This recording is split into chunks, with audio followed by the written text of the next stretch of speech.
If your child always says they're busy with homework and doesn't have time to study for the SAT, let me share 6 strategies that have worked for our students to help make more time in their day and to help answer SAT questions faster. If you don't know who we are, we're Next Step SAT, and these are the things that we've learned after 200 plus hours of SAT student sessions. The first tip is using time to work blocks. Most students take 3 hours to finish 1 hour of homework.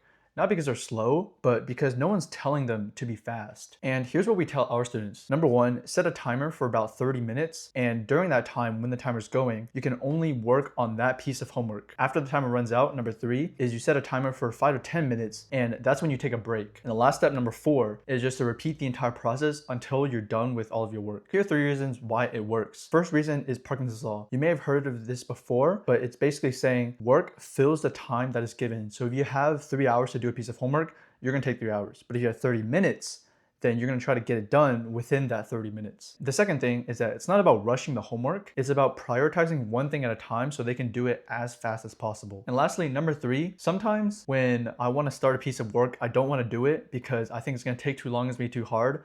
But setting a timer and forcing myself to only do that one thing during that time sort of gives me an excuse to actually start the work. And then when I do get started, it's a lot easier to follow through with the homework after I've already started because starting is ultimately the hardest part. A lot of the times when we do this to students, or if I do it to myself, then I usually find myself finishing the work faster before the time actually runs out because we as humans tend to overestimate some of the small things that we have to do. Number 2 is focus. So I like to think of focus as the number of things I say no to, which means that I have to say no to every piece of work that isn't the one piece of homework that I'm working on right now. And I also have to say no to distractions like my phone. So here are the 3 things that we tell our students. Number 1, put your phone away in a drawer or like a second room to where you don't actually see it whenever you're doing your work. So it sort of becomes like a out of sight, out of mind type of thing. And next, we tell them to block certain websites on the computer if they get distracted by it. So for me, I block YouTube and Instagram with this website extension called Website Blocker. And then number 3, I make sure to do my work specifically at my desk and not like on my bed or on a couch or at the dinner table so that I know that I'm working on work and there's nothing around me to distract me. Here are 3 reasons why these steps work. The first one is about willpower. A lot of people don't know this, but our willpower is actually limited, which means that we spend willpower throughout the day to try to get things done. But that takes a lot of energy and effort because it's limited. So at the end of the day, after like a long day worth of school, then a student is probably not really gonna want to, oh, let me put my phone away, let me study super hard on this one thing, right? It's gonna be really hard because they're already tired after being at school for 8 hours. Instead of using willpower, when we put our phones away, when we block websites on our computer, then we just change our environment, which means naturally, if there's no phone next to me and I can't get access to YouTube on my laptop, then the only thing I have left is just to do my work. To explain this with an example, it's sort of like avoiding junk food. If you don't have any junk food in your house, then it's not possible for you to eat junk food, right? It's the same thing. If we don't have our phones and are distracting websites next to us, then we can't possibly get distracted. So the last point, just to reiterate, focus is how many things you say no to. So if your student wants a focused study session, then they need to be able to say no to distractions. So number 3, this is the first of our SAT efficiency tips. And the first tip that I have for you is to read the questions first. So this is specifically for the reading section of the SAT. And a lot of the students that we work with start off by reading the entire passage before looking to the questions. But what we found is that a faster way to do this is start with the questions so that you know what you're looking for and then you go back into the passage to find them. There's 4 main steps that we tell them. First is to read the question to know what you're looking for. And second, to see that if it references a line, then you read the exact line or exact part of the passage to find your answer. And then number 3 is that if it asks for like the main idea, then we usually try to read like the first part, read the last part, and then skim the stuff in the middle. Number 4 is to only read the entire passage if the question is asking about like purpose or something bigger than the main idea. So if you have to like summarize it, then you have to know all the information from beginning to end. Here's why it works. The SAT reading section is sort of like an open note test where all of the answers to the questions can be found in the passage. So instead of just trying to read the passage and then try to match the answers, you can actually hunt for the answers specifically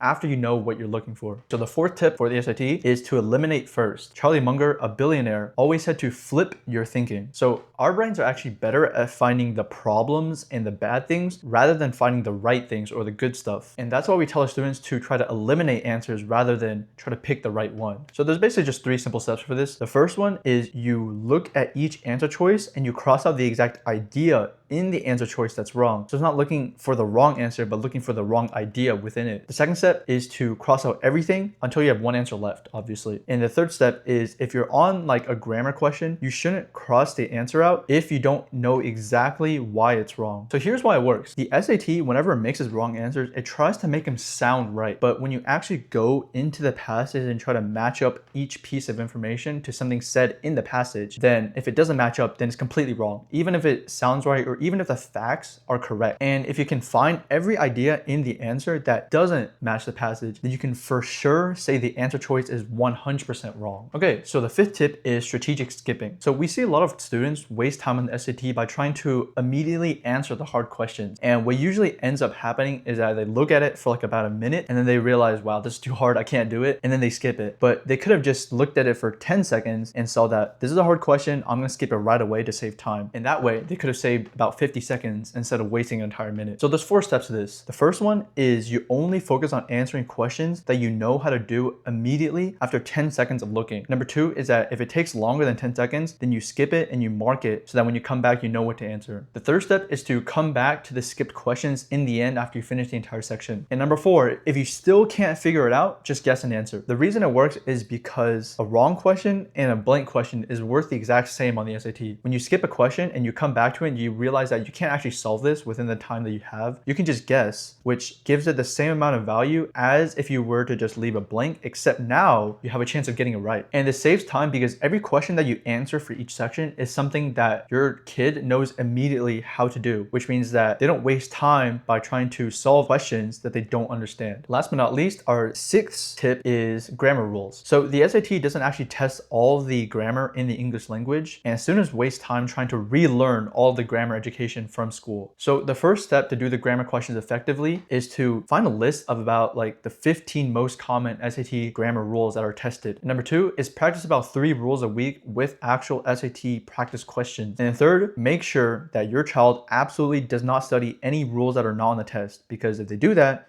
obviously they're wasting the time. And here's why this strategy works. It's because the SAT doesn't test grammar as a whole, just certain SAT grammar topics. And this is actually similar to studying for the other topics on the SAT, the other English topics and the math section, because the SAT only tests certain topics and nothing else.